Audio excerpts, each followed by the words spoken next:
Firman Tuhan hari ini didasarkan pada 1 Korintus 12 ayat 12 sampai 13.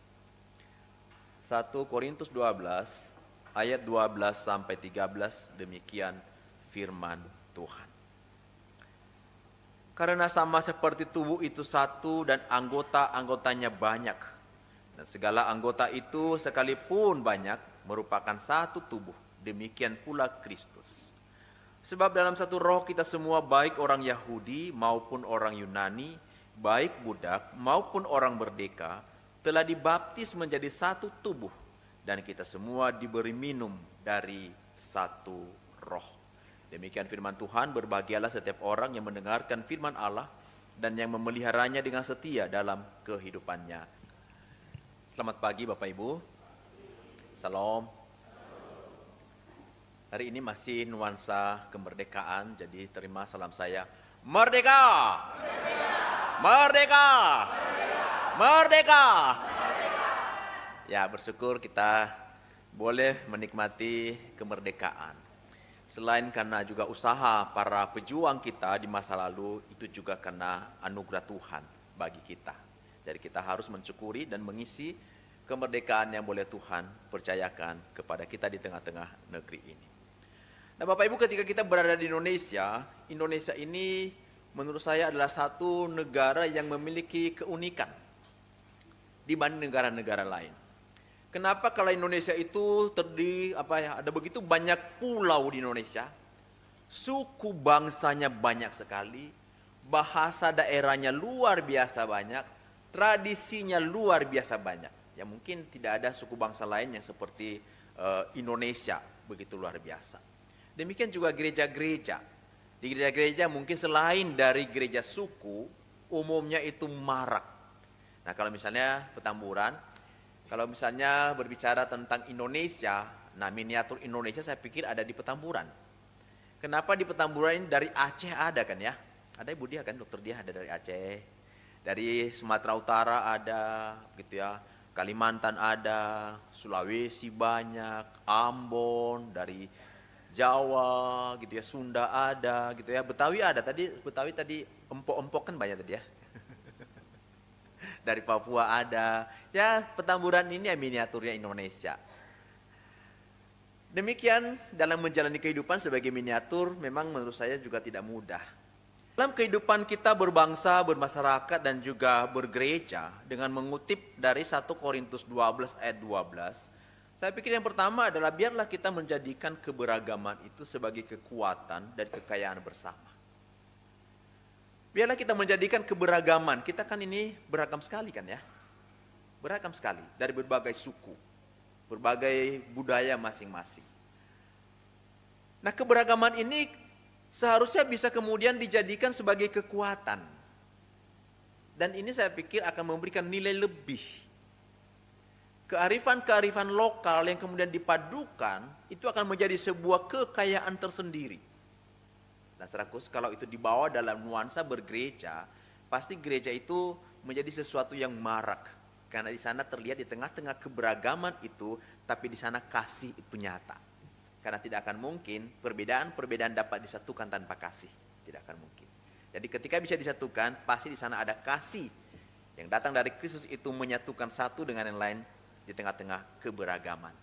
Hari ini saja pasti nanti ada lagu-lagu begitu ya dari berbagai suku ya, di Indonesia. Mungkin juga nanti ada di bawah selain lomba, mungkin ada panggung hiburan gitu ya. Jangan lupa nanti nyawer ya Bapak Ibu ya, kalau ada panggung hiburan di bawah. Nah Bapak Ibu, keragaman ini memiliki potensi yang tinggi untuk memicu terjadinya konflik. Ya.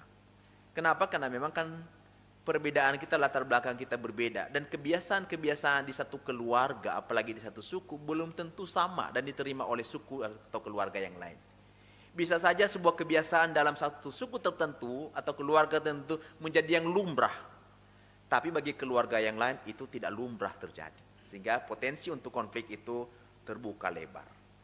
Indonesia negara yang disebut multikultural, multi adat, budaya, suku, bahasa dalam banyak hal. Maka supaya ini bisa menjadi kekuatan dan kekayaan harus dikelola keberagaman ini. dikelola dengan baik. Karena sekali lagi kalau tidak bisa dikelola dengan baik, ini menjadi api perpecahan. Baik di negara, demikian juga di gereja. Karena ada banyak sekali gereja atau sinode-sinode baru muncul, bukan karena damai sejahtera, bukan karena penginjilan, tapi karena konflik, karena berantem dalam gereja. Lalu bentuklah sinode-sinode baru. Nah ini tentu kita harus mengelola keberagaman yang ada.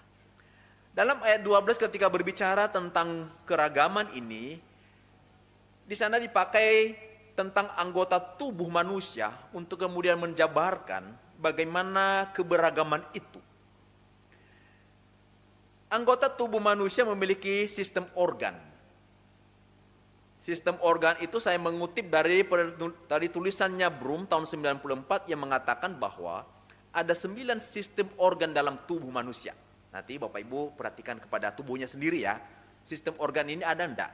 Misalnya, sistem pencernaan. Ada Bapak Ibu? Enggak punya? Oh punya dong, masa tidak? Kan tadi makan kan ya, minum. Itu ada sistem pencernaan. Sistem pernafasan ada? Oh dok, kita bernafas dengan baik ya. Sistem peredaran darah ada kan ya?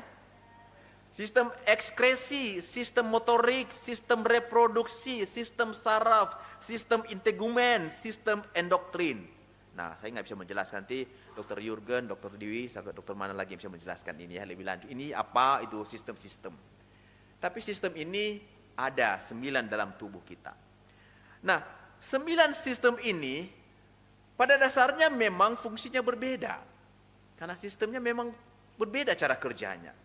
Tetapi sekalipun fungsinya berbeda, tetapi satu dengan yang lain memiliki keterkaitan, bahkan satu dengan yang lain saling mendukung satu sama lainnya. Bapak Ibu, kalau misalnya ada yang mengalami kesulitan sistem pernafasan, anggota tubuh yang lain merasa kesulitan tidak? Ketika seseorang misalnya mengalami kesulitan sistem pernafasan, kira-kira sistem pencernaannya baik tidak? Oh yang penting kan pernafasannya yang terganggu, engap-engap. Tapi kan saya bisa makan gitu ya. Bisa begitu? Nggak bisa. Sekalipun sekali lagi fungsinya berbeda, tapi ada keterkaitan satu sama lain. Satu sama lain saling mendukung. Tapi Bapak Ibu bisa saja kemudian sistem ini tidak berjalan dengan baik. Kenapa itu bisa tidak berjalan dengan baik? Satu-satunya adalah karena sakit. Ya. Karena ada organ tubuh kita yang sakit, maka memberikan dampak kepada sistem organ itu sendiri. Nah kondisi ini yang kemudian dipakai oleh Paulus untuk menggambarkan kehidupan orang percaya. Di dalam kehidupan orang percaya disebut sebagai anggota tubuh Kristus. Jadi semua kita itu anggota tubuh Kristus. Nah, supaya anggota tubuh Kristus ini bisa akur, harus ada satu kepala. Nggak boleh banyak kepala. Kepalanya satu, yaitu Kristus, berdasarkan Kolose 1 ayat 18. Jadi anggota itu banyak, ribuan orang, jutaan orang anggotanya, tapi kepalanya satu. Kepala itulah yang kemudian mengatur semua anggota tubuh itu, semua orang percaya itu, supaya bisa menjalankan fungsinya dengan baik, supaya saling terkait satu sama lain, saling mendukung satu sama lain. Jadi kalau kita meniadakan kepala yang adalah Kristus, maka di bawah itu tuh jadi tawuran tuh. Ya, jadi ribut. Tapi kalau kita mau menundukkan diri kepada kepala, yaitu Kristus itu, maka akan tercipta damai sejahtera. Nah, sekali lagi berbeda, tetapi saling terkait dan saling mendukung. Baik Pak Ibu, alangkah indahnya kalau kita sebagai anggota tubuh Kristus itu saling terkait dan saling mendukung satu sama lain. Pasti dunia ini akan damai sejahtera, tentram kehidupan kita.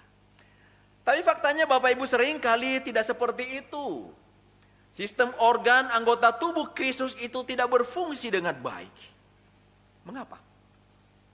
Kalau sistem dalam organ tubuh kita sebagai manusia tidak berfungsi dengan baik, itu disebabkan karena penyakit, ada keterbatasan, maka kalau organ tubuh anggota Kristus tidak berfungsi dengan baik, tentunya juga saya pikir disebabkan oleh banyak faktor. Misalnya mungkin orang tersebut sedang mengalami depresi. maka kehidupannya pasti berdampak kepada orang-orang di sekelilingnya. Pada zaman sekarang ini memang ada orang-orang yang depresi mungkin karena kehidupan ekonomi susah.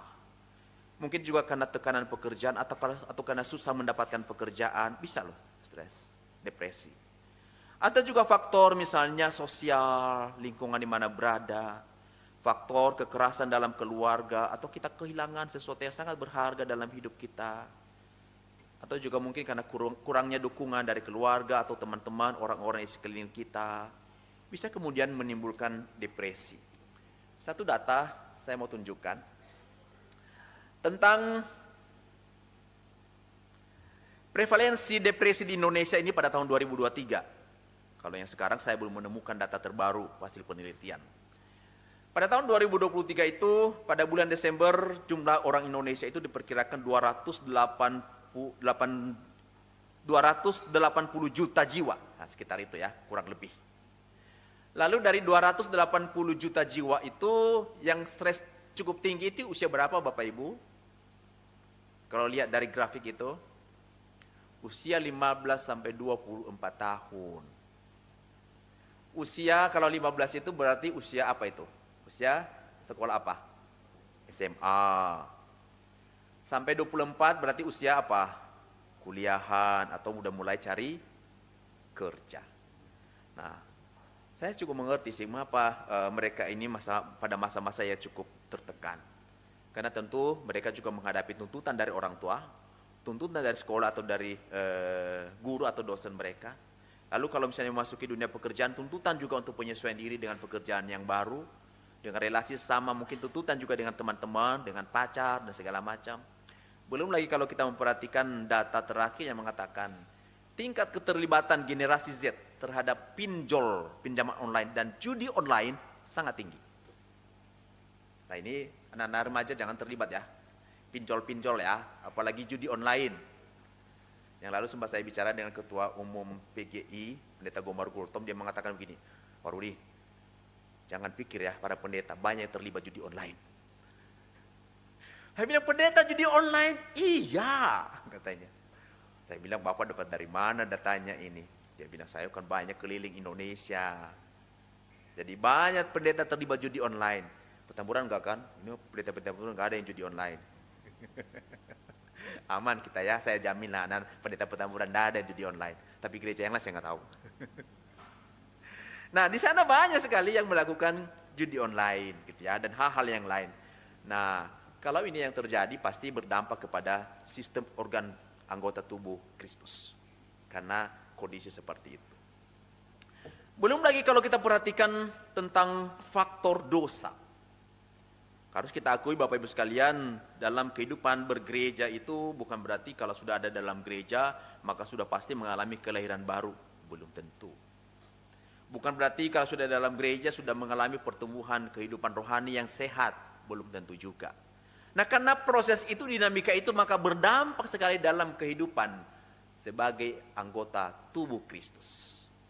Maka supaya kemudian keberagaman kita, keperbedaan kita bisa menjadi sebuah kekayaan dan bisa menjadi sebuah kekuatan yang besar, maka menurut saya kita harus sehat. Tidak ada pilihan lain. Harus sehat. Sehatnya yang pertama harus pertama sekali sehat secara rohani. Menurut saya bukan secara ekonomi sehat duluan. Sehat rohani lebih dulu. Sehat rohani adalah masa di mana kita mengalami perjumpaan pribadi dengan Kristus. Menerima Yesus sebagai Tuhan dan Juru Selamat. Mengakui segala dosa-dosa kita dan berkomitmen mau merubah kehidupan kita di dalam tuntunan daripada Allah. Ini dibutuhkan. Pengakuan bahwa Yesus satu-satunya sebagai Tuhan dan Juru Selamat atas hidup saya penting menjadi deklarasi kita untuk bisa menjadi bagian yang baik dan sehat dalam anggota tubuh Kristus.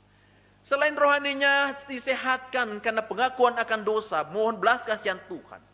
Tapi tidak cukup hanya sekedar sehat secara rohani. Kenapa? Karena pada saat yang sama sebenarnya jiwa manusia bisa saja sedang terguncang. Ia dekat dengan Tuhan, tapi kan harus dibereskan dalam hidupnya. Jiwanya, apa sih isi jiwa itu? Jangan-jangan kita memiliki jiwa yang kosong, jiwa yang hampa, jiwa yang kemudian dipenuhi dengan ketamakan, jiwa yang dipenuhi dengan misalnya dendam, iri, kemarahan. Bisa enggak orang yang percaya kepada Tuhan masih nyimpan dendam? Bisa. Artinya sekali lagi harus sehat rohaninya dan jiwanya juga harus dibereskan hari demi hari. Sehingga kalau dua hal ini paling tidak sehat rohani, sehat jiwa, maka keberagaman itu dapat menjadi kekuatan dan kekayaan. Namun kalau secara rohani tidak sehat, jiwanya juga tidak sehat, maka menurut saya keberagaman menjadi bencana. Maka dengan demikian menurut saya yang kita harus lakukan adalah biarlah kiranya dimulai dari kita periksa sejauh mana rohani saya sehat, ya. Sejauh mana rohani saya sehat di hadapan Tuhan. Sejauh mana jiwa saya itu sudah sehat. Kalau misalnya rohani dan jiwa tidak sehat, itu dampak kemana-mana. Dampaknya kemana-mana. Kalau kita melihat dalam Matius 7, ada orang-orang yang berseru-seru, Tuhan, aku sudah melayani ini dan itu di hadapan Tuhan. Aku sudah mengusir setan, sudah melakukan ini, melakukan itu, dan banyak dilakukan kepada Tuhan.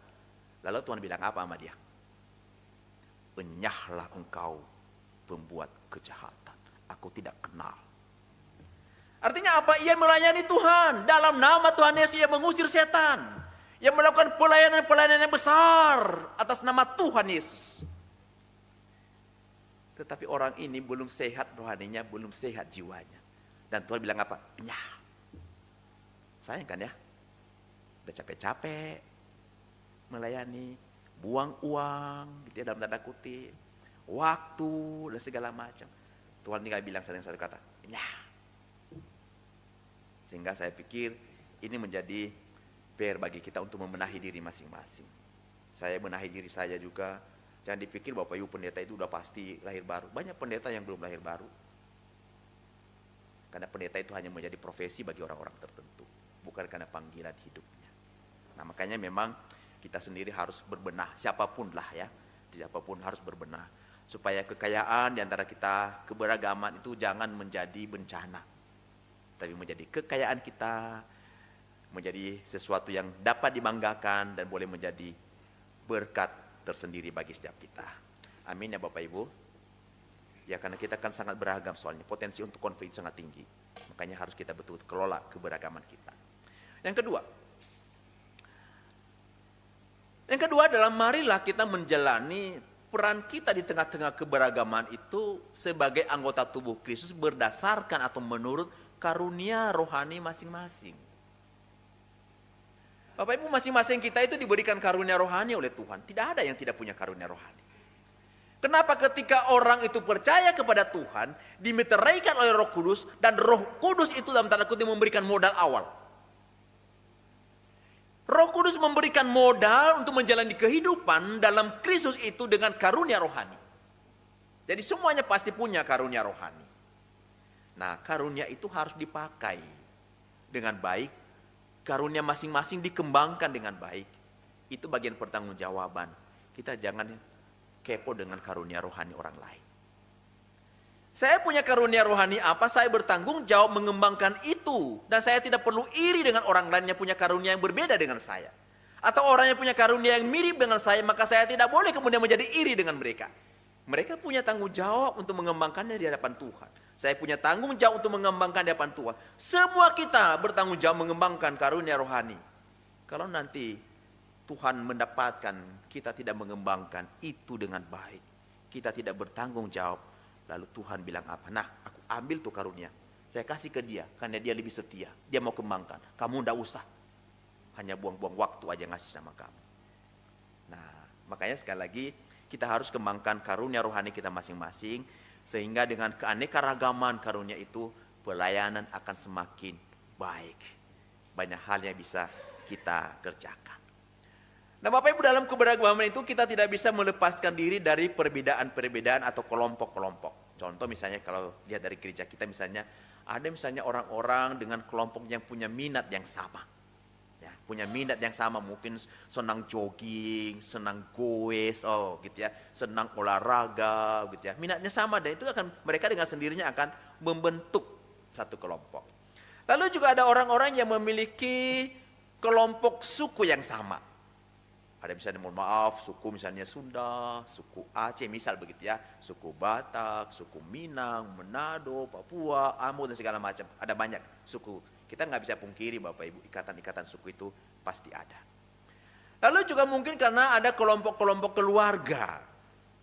Ya, keluarga besar si A, lalu kemudian kalau kita lihat misalnya pohon keluarganya, gitu yang kesana kemari gitu ya. Jadi satu keluarga, satu kelompok keluarga yang cukup besar. Dan kita saya cukup pikir ada ya kelompok keluarga. Lalu kemudian juga ada kelompok-kelompok pelayanan. Ada kelompok usia tertentu, apalagi anak-anak remaja ya, teman-teman sebaya, itu ada kelompok usianya. Dan ada kelompok-kelompok yang lain. Nah, kelompok-kelompok ini menurut saya harus dikelola dengan baik. Supaya di setiap kelompok-kelompok ini mereka menemukan apa yang menjadi karunia mereka. Dan di tengah-tengah kelompok ini mereka bisa berkarya. Jangan sampai kemudian menimbulkan perpecahan karena perbedaan kelompok. Kelompok si A merasa tersaingi dengan kelompok B. Kelompok C mulai iri. Kelompok D lalu muncul jadi tandingan. Nah, kalau udah begitu bukan gereja itu namanya ya. Itu Senayan yang pindah ke gereja. Nah, dalam kehidupan bergereja tidak seperti itu.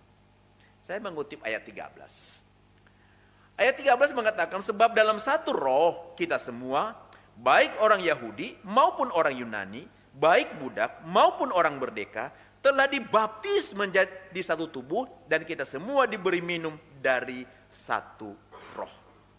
Bapak Ibu, yang menyatukan kita beda kelompok, beda suku, beda budaya, beda minat, beda usia. Yang menyatukan kita adalah satu roh. Kalau ada yang menyatukan yang lain berarti itu roh si jahat, itu roh si bolis itu ya. Jadi yang menyatukan kita hanya satu roh, yaitu roh Allah.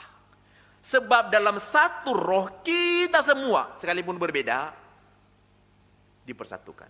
Pada bagian ini, Paulus mengatakan ada kelompok-kelompok. Kelompok orang Yahudi, kelompok orang Yunani, kelompok kaum budak, kelompok orang-orang merdeka. Tapi sekalipun berbeda-beda kelompok-kelompok ini berdasarkan suku mereka, strata sosial mereka, berbeda-beda, tetapi semuanya diikat oleh satu roh. Dan dikatakan bahwa mereka itu telah dibaptis menjadi satu tubuh dan telah diberikan minum dari satu roh. Ini kekuatannya. Sehingga sudah diikat sedemikian rupa seharusnya memiliki muatan yang sama atau juga motivasi yang sama. Mau mengembangkan apa yang telah dikerjakan oleh roh itu dalam diri setiap mereka. Sehingga sekali lagi sekalipun ada perbedaan-perbedaan dalam diri mereka, tetapi mereka bersatu di dalam tubuh Kristus.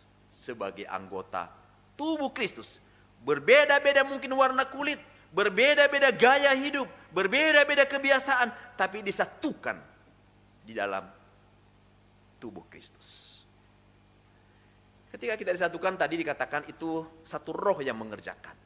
Dan roh itu adalah Roh Kudus. Nah, kalau kita memperhatikan karya Roh Kudus dalam hidup kita yang dipersatukan, itu Roh Kudus mengaruniakan kepada kita karunia. Masing-masing kita ada karunia, tadi saya katakan di awal itu paling tidak satu. Saya mengikuti beberapa kali tes karunia. Karunia saya yang pertama adalah karunia mengajar. Itu karunia saya yang pertama. Karunia saya yang kedua adalah administrasi. Karunia saya yang ketiga adalah penggembalaan. Karunia saya yang keempat itu adalah kepemimpinan. 4 karunia utama yang unggul dalam diri saya. Selain karunia yang lain, memang ada yang lebih kecil lagi, lebih kecil lagi. Artinya 4 besar itu harus dikembangkan. Harus. Maka kalau misalnya 4 ini saya tidak bisa kembangkan dengan baik, tentu Tuhan akan tegur. Dan kalau saya bisa mengembangkan 4 karunia saya pribadi yang utama, apakah kemudian saya harus bersaing dengan orang lain? Apakah kemudian karena saya punya karunia itu lalu kemudian saya menyakiti orang lain yang tidak punya karunia yang sama dengan saya? Kan nggak boleh kita menyakiti. Karena memang itu bukan bagian dia, yang ngapain kita diusilin. Dia punya karunia, kalau belum menemukan karunianya, nggak apa-apa, uji, tes karunia. Kali aja melalui tes karunia itu kita boleh melihat, oh saya ada di sini, oh saya mau kembangkan, saya mau bertanggung jawab. Sehingga sekali lagi ketika kita mengetahui karunia kita dan kita kembangkan sedemikian rupa, selain Tuhan yang kemudian dipermuliakan, pasti juga bisa menjadi berkat bagi orang lain yang kita layani. Karena memang sesuai dengan karunia kita masing-masing. Jadi sekali lagi menurut saya kita jangan saling bersaing. Tidak boleh ya Bapak Ibu bersaing. Bersaing cuma berlomba hanya boleh. Berlomba untuk mengembangkan karunia. Tapi kita tidak boleh bersaing, berkompetisi, apalagi menjatuhkan. Tidak boleh. Tuhan tidak suka. Kan dia yang menyatukan, ngapain begitu-begituan. Lakukan aja yang menjadi bagian. Maka saya mendorong kita, biarlah kita melakukan apa yang menjadi peran kita sesuai dengan arahan Sang Kepala Agung kita, yaitu Kristus. Harus itu yang menjadi patokan dari setiap kita. Nah Bapak Ibu, kalau pada zaman sekarang ini kan ada satu penyakit yang saya pikir sekarang ini sudah kerap kali kita dengarkan ya, penyakit autoimun. Ya, penyakit autoimun. Ya kita sih berdoa ya kalau bisa Tuhan jauhkan. Tapi kalau misalnya itu pun terjadi, Bapak Ibu, jangan jadi putus asa, khawatir berlebihan. Saya mendengar penyakit ini bisa disembuhkan kok. Yang penting hatinya itu selalu gembira. Kan hati yang gembira adalah obat yang manjur. Selalu bersyukur, jangan bersungut-sungut. Nanti kalau bersungut-sungut mungkin hormon-hormon apa yang baik bisa berubah, itu bisa dia berubah jahat. Ya, jadi jangan bersungut-sungut, jangan berkeluh kesah. Udah jalanin saja bersyukur kepada Tuhan. Saya coba browsing gitu ya, apa itu penyakit autoimun? Penyakit autoimun adalah penyakit yang terjadi ketika sistem kekebalan tubuh menyerang sel-sel sehat dalam tubuh. Di mana yang pada awalnya sistem kekebalan tubuh itu seharusnya berfungsi untuk melawan penyakit dan sel jahat, tapi justru kemudian ia tidak bisa membedakan mana sel yang baik, mana sel yang jahat, lalu ia serang semuanya. Nah ini menurut saya agak berat ya, jadi dia bisa makan sel-sel yang baik. Nah, gara-gara autoimun itu menimbulkan masalah dalam tubuh kita. Namun, saya mau melihat dari sudut lain, yaitu terjadinya penyakit autoimun Kristen. Nah, jadi bukan hanya tubuh ini yang ada autoimun, anggota tubuh Kristus juga ada autoimunnya.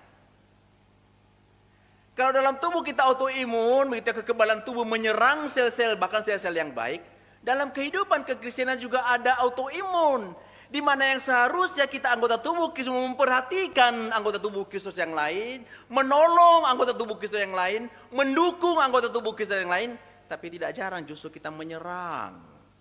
Seperti yang tadi terjadi di video di awal yang saya putarkan. Dalam kehidupan bergereja, lalu kemudian tidak lagi kemudian tercipta sesuatu yang baik. Justru kemudian menimbulkan kekhawatiran demi kekhawatiran, ketakutan, kegelisahan. Sebagai bagian dari anggota tubuh Kristus, kita memiliki tanggung jawab untuk melihat anggota tubuh Kristus yang lain di tengah-tengah kesulitan-kesulitan mereka. Orang-orang atau anak-anak yang mengalami kesulitan untuk biaya sekolah mereka. Bukankah seharusnya yang menjadi anggota tubuh Kristen yang lain berperan untuk menolong mereka dalam kesulitan mereka? Orang-orang Kristen yang lain yang hidupnya tanpa pengharapan, putus asa, bukankah seharusnya orang Kristen yang lain itu memiliki tanggung jawab untuk menolong mereka? Orang-orang Kristen yang berada mungkin kata orang adalah sampah masyarakat, mungkin mereka berada di penjara atau tempat-tempat yang tidak diakui. Bukankah mereka adalah bagian dari kekristenan di mana kita orang Kristen, anggota tubuh Kristen, anggota tubuh Kristus membutuhkan atau mereka membutuhkan kita untuk boleh mendukung mereka sehingga kehidupan rohani mereka juga terpelihara dengan baik. Mereka orang-orang anak-anak Tuhan yang berada di kolong-kolong jembatan, hidupnya jauh dari layak. Bukankah anggota tubuh Kristus yang lain punya tanggung jawab untuk memperhatikan mereka? Oh Bapak Ibu, jangan saya menjadi autoimun bagi mereka yang justru kemudian menyerang mereka, melecehkan mereka, tidak memperhatikan mereka dengan berbagai alasan-alasan yang ada. Saya pikir disitulah yang disebut sebagai fungsi gereja sebagai garam dan terang. Kita hadir untuk boleh membawa terang Kristus kepada mereka. Mungkin terang Kristus itu mulai redup karena kesulitan hidup mereka. Mungkin terang Kristus kemudian kemudian hilang karena beban mereka, tekanan yang mereka hadapi. Seharusnya kita yang punya terang Kristus bawa terang itu kepada mereka. Jangan terjadi autoimun dalam kekristenan. Setiap kita sekali lagi punya tanggung jawab. Ingat Bapak Ibu, kita dan mereka orang-orang yang susah, yang berada di kolong-kolong jembatan. Mereka orang-orang yang percaya kepada Tuhan. Anak-anak dalam keluarga-keluarga miskin, yang ada di pedalaman di berbagai tempat. Mereka adalah bagian dari anggota tubuh Kristus. Sekali lagi ingat, bahwa kita telah dibaptis menjadi satu tubuh. Dan kita telah diberi minum dari satu roh. Sehingga dengan demikian biarlah kita boleh menunjukkan panggilan kita. Saya mengerti masa sekarang ini masa-masa yang sulit. Namun bukan berarti bagi saya masa sulit membuat kita menjadi tutup mata. Atau hanya buka mata sebelah terhadap anggota tubuh Kristus yang lain. Ketika kita terus-menerus melihat kepada kesulitan kita, keterbatasan kita, ya hidup kita sebatas itu. Saya pribadi memiliki iman yang besar. Sekalipun saya mengalami kesulitan, ada keterbatasan, saya meyakini ada Allah yang melampaui keterbatasan, kesulitan itu, yang sanggup kemudian menurunkan berkatnya. Sekalipun dalam kesulitan, Tuhan justru menginginkan kita bisa menjadi berkat bagi orang-orang di sekeliling. Ayo sama-sama. Tadi presentasi atau pengumuman yang diberikan oleh Warta tadi dalam renovasi perpustakaan menurut saya keren. 74 juta itu full dari donatur. Apakah kondisi kita baik-baik saja? Enggak juga. Artinya ada cara Tuhan menuntun. Ketika kesulitan sekali lagi kita juga boleh kemudian menutup mata, apalagi sekedar misalnya buka mata sebelah. Kalau itu namanya nggak punya iman yang kuat. Ayo kita berjalan bersama-sama. Ayo kita beriman. Karena kita tahu yang kita kerjakan itu bukan untuk kepentingan pribadi. Kan. Ini pekerjaan Tuhan. Kalau itu adalah pekerjaan Tuhan, yakinlah bahwa Tuhan tidak akan pernah tinggal diam. Ada banyak cara Tuhan untuk kemudian memberkati pekerjaannya. Bukan pekerjaan saya. Bukan pekerjaan kita. Pekerjaan Dia, kita hanya alat kecil. Kalau Tuhan berikan kesempatan kepada kita untuk boleh melayani Dia, kerjakanlah. Karena pada saatnya tidak ada lagi kesempatan itu. Pada saatnya selesai. Lagi ada kesempatan, majulah. Karena sekali lagi bukan untuk kepentingan pribadi. Pekerjaan Tuhan dan untuk menjaga keutuhan anggota tubuh Kristus. Maka melalui firman Tuhan ini dengan tema menjejak kuat dalam keberagaman, tumbuh megah dalam persatuan. Saya dalam perenungan saya kiranya dua ini menjadi pesan bagi setiap kita. Jadikanlah keberagaman sebagai kekuatan dan kekayaan bersama. Dan jalanilah peran sebagai anggota tubuh Kristus menurut karunia rohani masing-masing.